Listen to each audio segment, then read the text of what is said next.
Hello guys, welcome back to my channel, and today I would like to explain about my major, which is Bahasa Inggris Sekolah Vokasi Universitas Gadjah Mada. So without any further ado, let's get started. Jadi buat teman-teman yang belum tahu aku dari video-video yang sebelumnya, jadi aku pernah buat video pengalaman aku mengenai SNMPTN.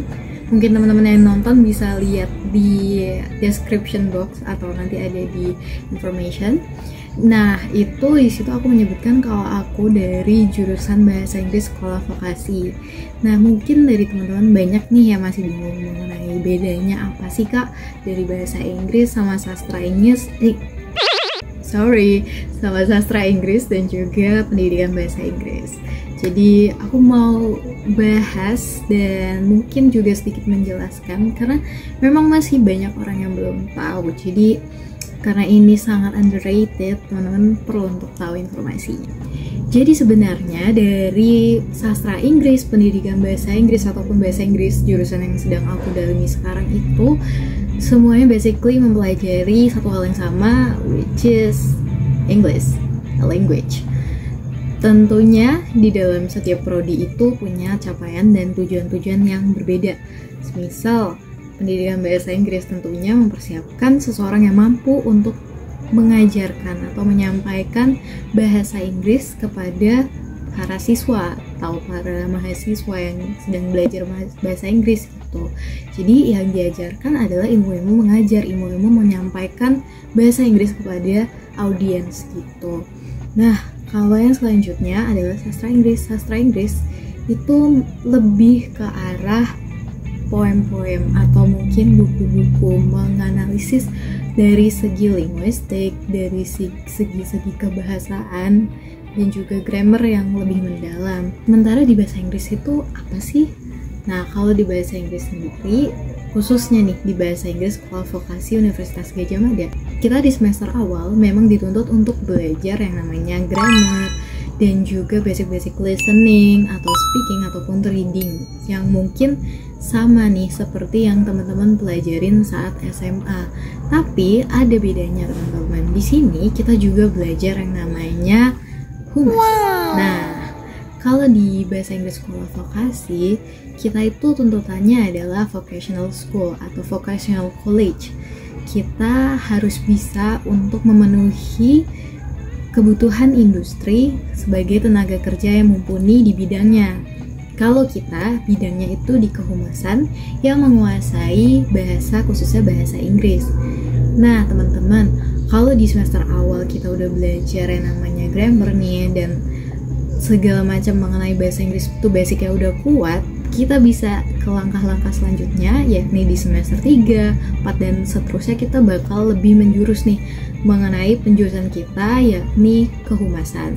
Nah, di bahasa Inggris sendiri, kita punya beberapa mata kuliah yang emang additional, yang juga mempelajari tentang kebudayaan. Jadi, selain kita belajar nih mengenai bahasa Inggris dan juga basic-basic kehumasan, kita juga belajar mengenai kebudayaan seperti ada juga nih mata kuliah Cross-Cultural Communication.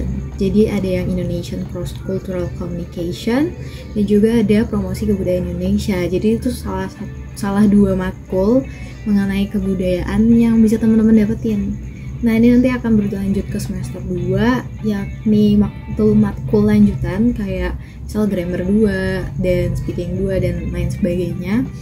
Dan nanti nih di semester 2 teman-teman juga akan mendapatkan tambahan matkul, yaitu bahasa pilihan yang teman-teman bisa pilih. Jadi serunya di bahasa Inggris Sekolah Vokasi UGM tuh teman-teman bisa milih 3 bahasa tambahan. Kayak keren gak sih? Udah belajar bahasa Inggris, udah belajar industrinya tentang humas, teman-teman juga masih bisa nih nambah keahlian, nambah skill dengan dosen-dosen yang tentunya oke banget dari SV, yakni bahasa Jepang, bahasa Korea, ataupun bahasa Mandarin. Nah, teman-teman bisa milih dari 3 itu. Misalnya teman-teman ngambil Mandarin nih, nah teman-teman bakal mempelajari basic Mandarin. Semester 3 teman-teman akan mempelajari Mandarin untuk workplace communication. Nah, nanti kalau yang semester 4, semester terakhir teman-teman belajar bahasa pilihan ini, teman-teman akan mempelajari for business purposes. Jadi banyak fokus utama setiap semesternya gitu loh di bahasa-bahasa pilihan ini.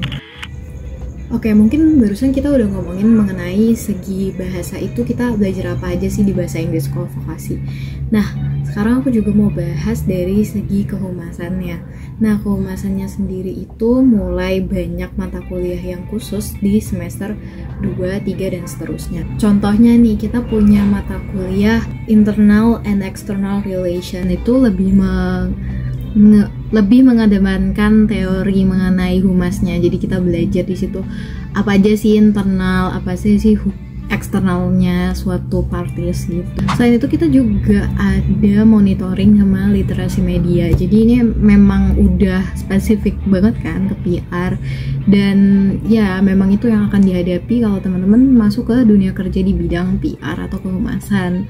Jadi emang bener-bener mata kuliah yang diberikan di bahasa Inggris School of Vokasi itu memang benar-benar yang dibutuhkan di dunia kerja di bidang humas. Begitu pula dengan jurusan-jurusan lain yang ada di School of Vokasi. Jadi menurutku buat teman-teman yang masih ragu bimbang untuk masuk ke School of Vokasi itu nggak perlu lagi, karena emang kita udah setara kok sama S1, udah D4, dan juga kita lebih banyak praktiknya.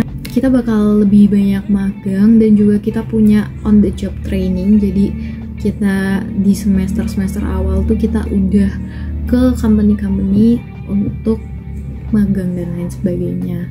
Dan aku merasa untuk magang dan lain sebagainya ini tuh nggak cuma di jurusanku aja, bahkan ada temanku yang dari jurusan manajemen informasi kesehatan. Nah, dia itu bahkan magang udah dari semester 2 kalau nggak salah, dan itu benar-benar magang di rumah sakit yang udah ternama gitu loh. Jadi emang dari awal tuh udah punya bekal magang, bekal pengalaman yang luar biasa, dikasih kesempatan itu, dan it's such a wonderful experience for us who really doesn't have any kind of experience, and just amazing for us.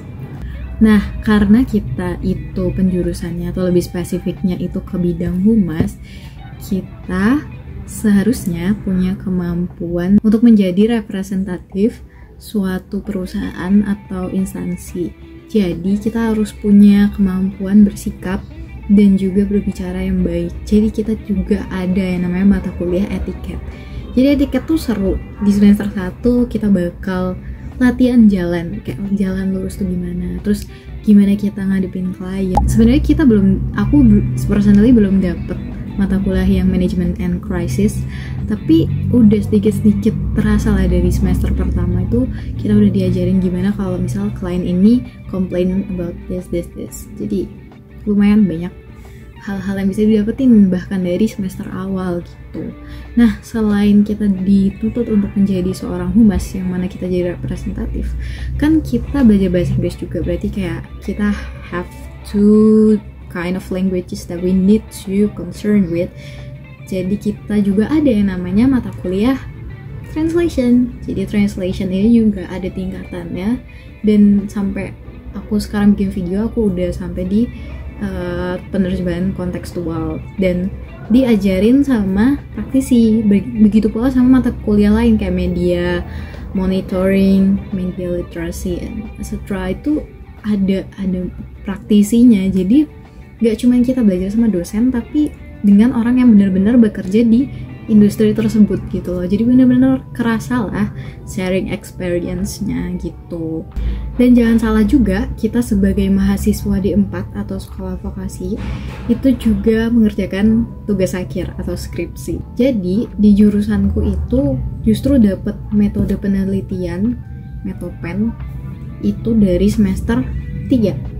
Kita udah belajar untuk menyusun penelitian kuantitatif, kualitatif itu udah dari semester 3, pakai aplikasi-aplikasi dan juga diajar sama praktisi.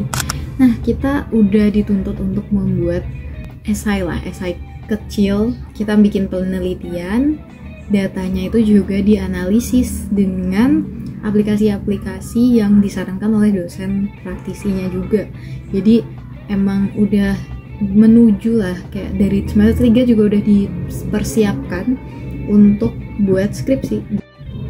Intinya aku cuma mau bilang kalau jurusan kita emang se-eksklusif itu, karena kita gabungan, menurutku sih gabungan ya, dari beberapa jurusan yang emang exist commonly gitu loh di society. Kayak misal ilmu komunikasi kan ada penjurusan kehumasan atau PR-nya, terus sastra Inggris ya of course learning English, dan ada hal-hal lain lah yang dimasukin di jurusanku gitu loh, kayak budaya, belajar komputer juga, dan lain sebagainya. Oh ya, tadi BTW di sastra Inggris kan belajar linguistik, kita juga belajar linguistik, tapi kita belajar linguistik terapan gitu loh. Jadi gimana linguistik terapan tuh mengubah di dunia kerja dan lain sebagainya. Intinya bikin-bikin esai gitu lah. Jadi kita do the same thing gitu. Gua harap setelah ini teman-teman bisa dapat gambaran dan bisa bedain antara 3 pilihan tadi, antara pendidikan, sastra, sama bahasa Inggris. I know mungkin bahasa Inggris di universitas lain might be different, the focus might be different. Maybe in Undip more focus on bidang-bidang pariwisata gitu. Kalau di UGM itu memang untuk business purposes, especially di bidang PR. Gitu guys. Jadi hopefully ada informasi yang bisa diambil, ada insight baru dariku untuk teman-teman yang bisa berguna dan bermanfaat buat teman-teman yang mungkin pengen lebih ngepoin mengenai asrama di UGM, jalur masuk dan lain sebagainya. Mungkin bisa request video lain, ya aku bahas di video lain. Dan stay tune, semangat teman-teman.